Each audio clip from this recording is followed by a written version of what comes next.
Now, by raise of hands, let me know if you have any fragrances that you love that you wish were stronger. First thing I'm going to say is I've been there. I believe that professional perfumers know what they're doing. Would you agree? Or would you disagree? I think we know what the right answer is. It can often take many trials to figure out the best formula to achieve the vision of a fragrance. Now, speaking from experience with taking part in bringing 2 original fragrances to market, when it comes to dealing with performance of a fragrance, this may involve trying higher concentrations or trying different proportions of ingredients in order to enhance the scent's integrity. But I'm sure some of you already know that it's not always as simple as making the perfume denser in order to make it stronger. Sometimes it works, many times it does not work the way you intend. It's not like turning up the volume on a song. In my experience, trying to increase the performance of a fragrance through concentration and ingredients often results in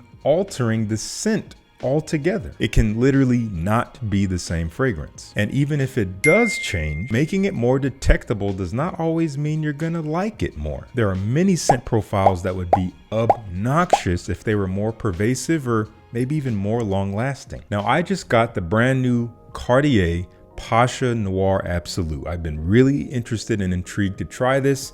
I got it in from Fragrance Buy. It took a couple months because they kept running out of stock, but finally got a bottle here. I'm giving it its first wearing today, and I have to say I'm really enjoying this. However, I have seen reports of people saying that it's too light, and for the scent profile, it is a huge letdown. It is essentially a dark, smoky, burning, sweet caramel fragrance with lighter floral and citrus touches that make it not too dense. It does have a bit of an openness to it, but it is on the darker side of things. Ultimately, smells very luxurious, very nighttime oriented, and definitely more for the cooler weather. But I can corroborate that this is not a strong fragrance. It wears light. I don't know what the concentration is. Honestly, it doesn't really matter, but it's still here. I think I put on 5 total sprays thus far. I got them on the back of my neck here. I got them inside my collar, and I even put one on my hand so I could keep track of it periodically throughout the day. I want to say it's been about 4 hours since I've applied it. It's still here. It's actually quite present. It's definitely not projecting. I'm not really smelling it a lot unless I'm in an enclosed space like my car, or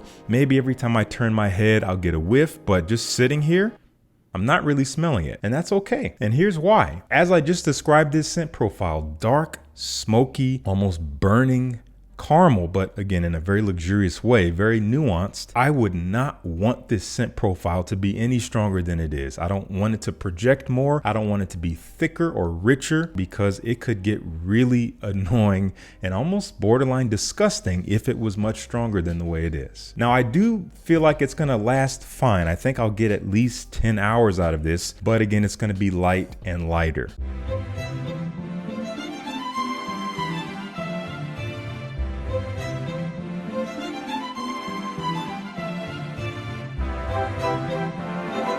And I think this was the optimal version of it when they did the trials. They had to sacrifice some heavy-handedness for the sake of the scent profile and for it to just keep its vibe. A scent is not just a scent, it is a vibe, and that vibe can be determined by its presence, and it can easily be ruined by its presence. So if you say that you wish X fragrance would last longer or project more, honestly, to me, I think it's totally okay to want that. It's totally okay to wish for that. And especially if you absolutely love the scent. But more often than not, realize that you are experiencing a finalized product, one that has been, again, tried and tested to its final form. And it's basically as perfect as it can be while maintaining its original intention.